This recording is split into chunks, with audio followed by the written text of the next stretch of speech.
分为丹霞奇观区和彩色丘陵地带。咱们现在参观的是张掖丹霞国家公园的核心游览区，这里的分布面积呢，它有50平方公里。进入景区之后呢，平均海拔在1820米左右。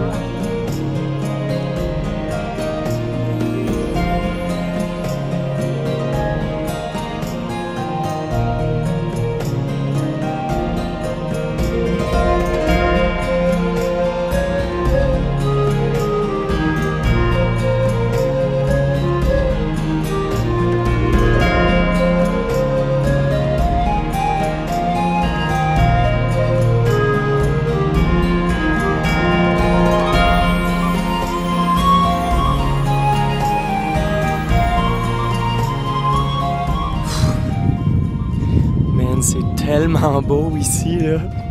Tu sais, des fois, tu vois des photos sur Internet, puis t'es hésitant, est-ce que je devrais y aller, est-ce que je devrais pas y aller? Et les photos sont tellement toujours parfaites, prises de la meilleure façon possible, puis t'arrives sur place, puis t'es souvent déçu. Mais là, c'est fucked up, là. Je suis à... c'est quoi le nom? Dansha, qui est un site touristique qui vient d'être aménagé pour recevoir des gens. C'est même pas dans le Lonely Planet, c'est même pas dans les guides de voyage. Donc, j'avais aucune information, mais il y a 3 Chinois qui m'en ont parlé hier. Et je suis si content d'être resté une journée de plus ici. Là, ben, je suis un peu perdu, là. Je me suis mis à marcher, j'ai quitté les groupes, puis là, il y a un genre de temple abandonné à l'arrière de moi. Mais partout autour, c'est des limestone rouges, parce que Dansha, ça veut dire ça, là, les pierres, les roches rougeâtres.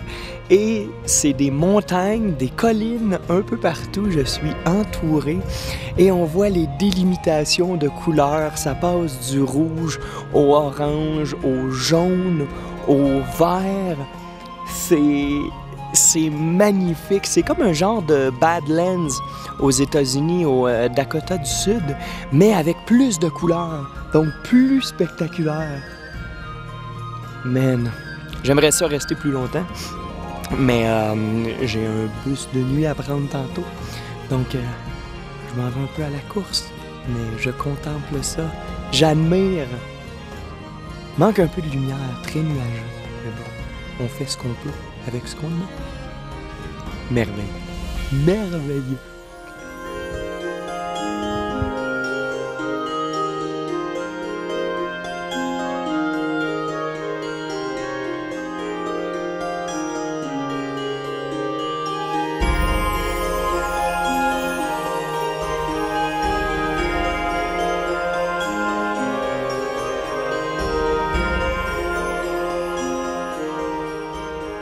Après quelques heures d'autobus en partance de Zanjie, on arrive tranquillement dans un environnement quasi-lunaire. On est dans les montagnes de Zanjie Dansha, qui signifie « les nuages roses ». C'est une terre aride et stérile, dépourvue de végétation, et qui s'étend sur plus de 300 km². Classée par l'UNESCO en 2010, Dansha est la plus forte concentration naturelle de pigments colorés dans le monde. Ici, bien c'est le grès rouge et les dépôts de sédiments qui, accumulés sur des millions d'années, ont subi l'érosion du vent et de la pluie. Les forces de la nature et du temps ont ainsi formé des couches de roches multicolores spectaculaires. À perte de vue, mon regard se pose sur des paysages qui semblent littéralement avoir été peints par l'homme, et de toutes les couleurs imaginables.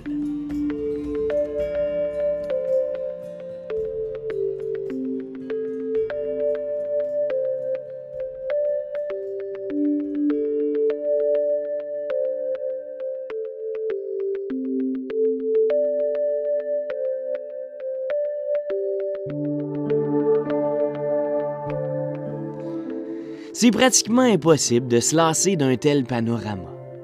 Je regarde autour de moi. Je m'assis un instant pour écrire et laisser le temps passer.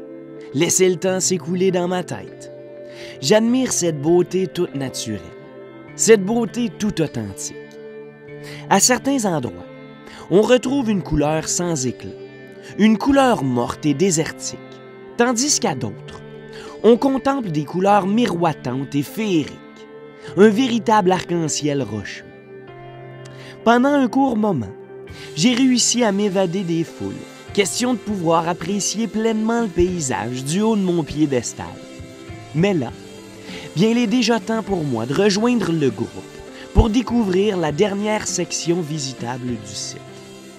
Je vous laisse donc avec quelques images inoubliables de cet endroit si enchanteur.